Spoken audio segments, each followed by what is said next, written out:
Hey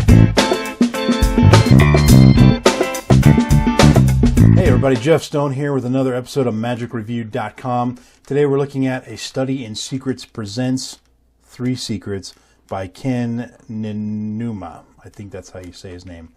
Let me read something here for you that's on the ad copy. It says, Ken Niinuma is not a household name in the West, but he has quietly amassed a very, very impressive arsenal of original, easy card magic. Joshua J. discovered Ken on a trip to Japan nearly a decade ago, and we have worked with him on his first ever DVD collection, which is available only, all bold, through Vanishing Ink Magic, which that's not actually true because I've seen it on other websites. We have worked for months to bring you such an unusual and frankly exciting collection. This is not bold, again, or all bolds, not quotes, bolds, it's bold, quote, whatever. This is not, all in bold, the kind of material you will find in magic shops or online stores. This is a rare glimpse into what close-up magic looks like from very far from where most of us reside. Let's break that down a little bit. When I first read that statement, from very far from where most of us reside, I took that to be metaphorical. I didn't take it to be literally where do you physically reside, as in I reside in Salt Lake City, Utah. You can see our beautiful snowy mountain range behind me there. That's where I live, but that's where I reside. I didn't take it to mean that. I took it to mean where we metaphorically reside in the world of close-up magic, where most of us are at, again, in a not so physical sense, but we're surrounded by certain types of magic, and where we reside is in packet tricks and this kind of effect and that kind of effect. And so what I was taking that to mean was, this is so far from what you're used to. That's kind of how I took it to mean when they said far from where most of us reside. And more like where your brain resides when it comes to magic. Anyway, I know, deep. Anyway, so my critique or criticism you're about to hear is based on my interpreting that as not a physical residence, but as a mental residence. And it says, again, this is not the kind of material you will find in magic shops or online stores. That is just not true, folks. It's just absolutely not true. What's funny is right after it says this is a rare glimpse into what close-up magic looks like very far from where most of us resides, they followed it up by saying, here's what Ken's magic looks like. Think John Bannon, Alan Ackerman, and Caleb Wiles.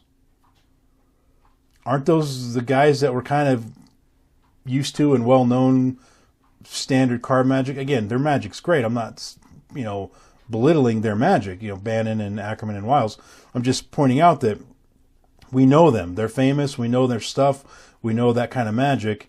And they're trying to say this Ken Niinuma is nothing like what we've seen before. But it's just like John Bannon, Alan Ackerman, and Caleb Wiles.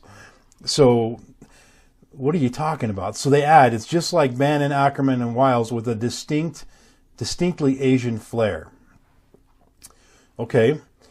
So when I think Asian flair, what does that mean to you? Think about that for a minute. To me, I'll give you an example of a guy that I've actually given some pretty harsh criticism to some of his products, but he as a performer is very, very good and elegant and clean. And if you can just ignore the dishonesty and advertisement that I've had to knock him for, the guy is Shin Lim. Seeing him perform his magic, when he's just performing, at least for the right, angles or whatever, it's beautiful to watch. It's very elegant. It's very, I think when I think Asian flair, I think of like these young guys like Shin Lim, and there's others out there, just none are coming to my top of my head right now. But these young Asian guys who are just very elegant in the way they handle the cards, very smooth. Everything seems so effortless. I mean, just watching them shuffle the deck of cards or cutting it, just seeing is so elegant and beautiful. That's what I think of when I think Asian flair. This stuff is not that. It's not. In fact, to make things worse, they performed everything on a leather tabletop, and there's no close-up mat, so the cards kind of stuck to the table. So every time we try to pick up the cards, they'd stick, and you'd have to grab them and clamp down and scoot them to the edge of the table. And sometimes that's awkward because you have maybe a reverse card there or something that's you can't expose or something like that. And so there's nothing elegant about what I saw. Now, none of this stuff was what I would call bad. There's a few issues we're going to talk about, but I'm just trying to point out this whole thing. Basically, what it seems like when you read the ad copy is like they've got these standard kind of effects, and they were trying to just sprinkle little keywords like Japanese or Japan or Asian or whatever into the mix so that you feel like you're getting something more exotic and more amazing and more different than what you're really getting. Just ain't happening, folks. It's just not happening.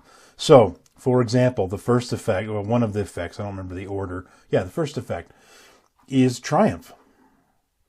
This was invented by the professor back in, I don't know, what, the 50s or 60s or something like that. Who knows how old that effect is. Either way, it was Di Vernon's the Triumph effect. Every magician and their dog has a version or more of Triumph. I've published one myself. I've got different handlings I like to do. A lot of magicians have got multiple versions of it. This is nothing new, folks. Triumph. It's not some distinctly Asian effect or something that's so far from where we reside or whatever. Okay. Now, let me tell you a little bit about this version. There's some pros and cons. One, the pro is it's basically John Bannon's version, played straight Triumph, or he's more recently renamed it to the Bannon Triumph. But the effect is a selected card is taken and left out of the deck. Let's say the 8 of diamonds, for example. You shuffle the cards face up into face down, and you can show very clearly a good mix of face up and face down cards. You snap your fingers, whatever. You spread again, and now all the diamonds are face up in order, except the 8's missing. And so by process of elimination, I now know that your card is the 8 of diamonds. They turned over, and sure enough, it's the one that's missing, the diamond that's missing. Now, you can just upjog those diamonds, take them out, and then spread the rest of the deck, and it's all in order. So that's an effect you may like. I think it's got some potential for sure, and it is a kicker that's not in the Bannon version. However, there's moments where you guys, the slop shuffle, right? Let me put my deck back together here. So the slop shuffle. So the first shuffle is a legitimate riffle shuffle or push through or faro or whatever kind of shuffle you want to do. It's legitimate. You really are putting cards face up and face down. Then you follow that, however, with the slop shuffle, which most of you guys know. You grab a few, turning them this way, whatever, and then whatever. So I don't know how much of that got in the camera frame, but you get the gist. Most of you know that move. You follow up your regular shuffles with that shuffle that I just showed you, but you do it in a very deliberate manner, which to some degree undoes the other shuffling. And that's exactly what it looks like you're doing. It's undoing the shuffling. It looks like you're writing the cards. And do that. Take a deck and legitimately shuffle it face up into face down. And then go through one at a time and write the cards. You'll find that you actually are doing the exact mechanics of that slop shuffle. So, and you do that right in front of the audience, and it looks like you're doing what you're doing.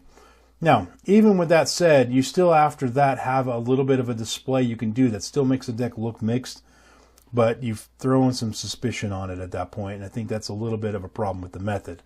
But that's for you to decide. Next, we've got, that was Thunderstruck. Next, we have Crackdown. It's a sandwich effect with no Asian flair. It's just a sandwich effect. We've all got one in our repertoire, or everybody's that's published Magic has published one. I think I've published one or two. I used to perform one here and there. It's a common standard effect. Again, it's a far cry from this claim that this is stuff that's so different from what you're used to. Now, I will say with the sandwich effect, there's a beautiful moment in there where you have two cards clearly placed in separate parts of the deck. In fact, one half of the deck is over here, one half's over here. You clearly place one selection over here, one selection over there. You bring the cards together, and then you take one half of the deck, take the 4 jacks that have been sitting on the table, you place them there, complete the cut. The jacks are in the middle, no moves, snap your fingers, spread. Two of the jacks are in one half of the deck, sandwiching one card. Two of the other two jacks are in the other half, sandwiching the other card. Very visual and instantaneous. Now, to get into the position to be able to do that doesn't require a setup of the deck, but it requires this like way over proving that you're just holding 4 jacks. You know, it's this business where you take the 4 jacks out, and you know, if it was real magic, you just take the 4 jacks out, set them on the table. But no, it's one of those deals where you take them out, then you do something with the deck, then you put the jacks back on, and then you just do this display, and then you have to handle the deck, and then you put the jacks back on the table. And so there's a lot of funkiness going on at the up front, where it should be simply, look, here's 4 jacks. Now I mean, it's magic, it's not real, so you have to do some moves, but it's just too much proving. But all of that over proving and handling gets you to a point where at the end, you do have that very, very clean finish, and everything's examinable at that point. So there's a trade-off. The final effects, there's only 3 effects, is waltz. It's basically a kind of a handling of an anniversary waltz type of effect. Difference is the cards don't fuse together like those typical fusion type effects. This effect is 2 packets, half the deck to spectator male and then half to spectator female. They each take a card from their packet, they look at it, they sign it, they then cut their card into the middle of the deck. The male spectator leaves his face up, but he cuts it in the middle.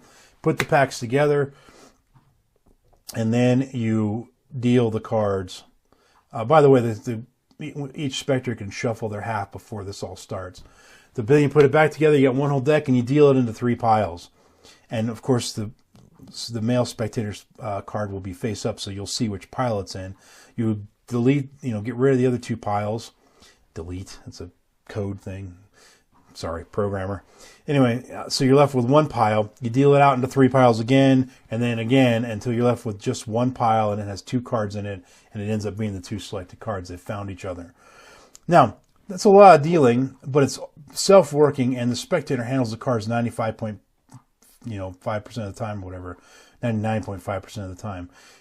So it's very hands-off, and if you got the right presentation and the right personality, I think that's one that has a lot of potential.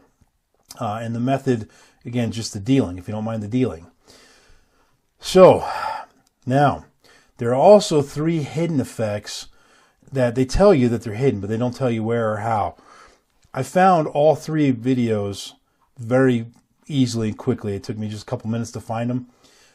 2 of them you don't need a password or anything for, but one of them you actually need a password for. And the password is secretly hidden in a multitude of places. Each letter of the password is hidden. And talk about a hunt. I found 5 of the 7 letters of the password. Could not find the other 2, and I had already spent 2 hours on it. If I weren't reviewing this, I would have just said, the heck with it. I'm not going to bother. It's not worth my time. But because I'm reviewing it, I went and I talked to Dr. J. He's a reviewer over at mylovelyassistant.com. And I didn't ask him to tell me outright. I just had him give me a couple hints. He gave me a hint. I got the information I needed, and then I found the rest, and I figured out the password. So I got into all 3 videos. Here's what they are real quick. One is like one of these myriaded, finger things where you're pulling your fingers off or whatever. I physically, I can do the one little thing where it looks like that's a bad angle here, but where you look like you've removed your finger or whatever. I can actually get my finger to bend that way. But the thing he does is where it looks like you pull it off and you have to contort. I mean, I can't even get my finger to move that way. I don't know how it's even possible. So most of the stuff there is just, if you got arthritis, forget about it. You ain't going to do this stuff. But even me, I got pretty nimble hands for the most part, and I wasn't flexible enough to do them. Then there's a linking rubber band thing, which is just a quickie, and it uses that old thing you used to do as a kid, You start off doing this right openly in front of them where you do this thing openly, and then you go from here to this weird handling, and then all of a sudden, poof, the bands look like they're legitimately linked. It's an illusion, obviously. The problem is you have to openly do what I just did in front of them, which kind of tips the method a little bit. And so when you do the move, they see you fidgeting with it and finagling it. They're not going to be able to duplicate it, but they're going to go, well, yeah, you're just somehow hiding, making it look that way. It's kind of obvious that something fishy's going on. The display does look pretty good, and I think you can see it in the trailer, but it's to get into that position's a bit fidgety, and you kind of have to do it right in front of them. So if you can work that into a routine somehow where you're not doing it in front of them, and it's in the context of a longer, speaking of longer, this video, a longer rubber band routine, then maybe it's worth considering.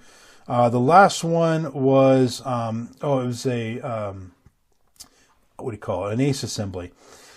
Again, this is not, far from where you reside, Magic. This is standard stuff. Now, it's an ace assembly where it's the same deal where at the beginning you got this fidgety look at, I really only have just the 4 aces, or he uses jacks, I think. I just have only these 4 jacks, and you go through all this, rigmarole to show that you're just holding 4 jacks and laying them on the table. And so there's a lot of that, but then again, you get that clean ending. And at the end he displays, you got 3 piles, and there's supposedly an ace in each pile, and then there's 3 other cards on top. And then the final, the leader packet, is face up, and there's no aces. And then you close and respread, and now there's 1 ace, close and respread. Now there's 2 aces, close and respread. Now there's 3, close and respread. Now there's 4, and that's it. 4 aces. Turn the other packets over, and the aces are gone. So there's a nice clean display. There's no gimmick cards. You can do it from a borrowed shuffled deck. Well, I take that back. You could do it from a borrowed shuffled deck, but you can't do the kicker. The kicker is you turn over the aces, and they all have 4 have different colored backs. But you don't have to do that kicker. So the effect requires no special cards unless you're going to do that kicker. So that's what you're getting for $25. Again, 2 hours to find that stinking password, and even then I had to give up. So I guess as far as production quality, it's all produced well. There's no talking, and you just get the whole time the camera's on the table, and all you see are hands and cards and the tabletop. The presentations are just English text over the video with music in the background, and same with the explanations, just English text with music in the background. The text goes by really fast. It's hard to stay up with, and it's kind of detailed. Now, it's clear. A lot of times those texts get lost in translation. Joshua J. translated it, and so he knows how it should be spoken in English to get the point across. So it was written well, but it's too in-depth. I mean, they're trying to explain the Escanio spread and, some other moves on the screen with text. It's kind of bulky and clunky. And so you have to pause and rewatch and rewind and rewatch and pause. But most of the stuff, if you're already familiar with standard card moves, then the stuff that you're going to learn on this video with the text on the screen, you can just ignore the text because most of it you can pick up just by watching. If you don't know what an Escanio spread is and things like that, then you're going to have a little bit harder time. But for the most part, there's no move on there that's not pretty standard, in my opinion. This is a long review, guys. I think we're done. It's one of these things where it's hard to give a clear rating on it. What I ultimately decided on was 3 stars. Stone status gem with a really teeny little G. I almost went 2.5 stars with a grubble status, somewhere between gem and rubble. But I felt that the methods are doable. They're taught well. You just have that ad copy mishap, overhype, and you do have the little bit awkwardness of the screen text and stuff. But for the most part, if you like the material, you can see yourself doing it, then yeah, you might find that it's worth your time. So we're going to go 3 stars. Stone status of gem with the super teeny little G. Moving on to the random iTunes song of the moment, and it is today a little bit of Miley Cyrus, The Climb. This is from the Hannah Montana soundtrack and the movie. And confession time, I've seen every single episode of Hannah Montana. I was a fan, folks. I liked it. I thought it was a cute, fun show. It's a good show to watch with the family. So, anyway, That's it for today, folks. Tune in next time where finally I'll be reviewing Classic Innovations. I've been getting very tactfully and politely, but hounded about this for well over a year. I might even be 2 years at this point. They sent me a copy of this a long time ago, and I just had a hard time getting around to it because it's a book, and it's the kind of book where I got to take the time and walk through and perform the effect, not, like walk through the handling of the effects, make sure they work the way they're described, and so on and so forth. And so it's just sitting down and blocking out that time to do it is a lot of work. And then, of course, there was my hiatus I took for whatever months off of reviewing. Anyway, I want to get it done. I want to get it off my desk. I want to get them off my back. Not that they've been a pain or anything. They've been very polite and very patient. So I just feel bad that I've waited this long to review it. So I want to, relieve the burden for all of us. That's next time, folks. Thanks for watching. We'll see you then. Peace out.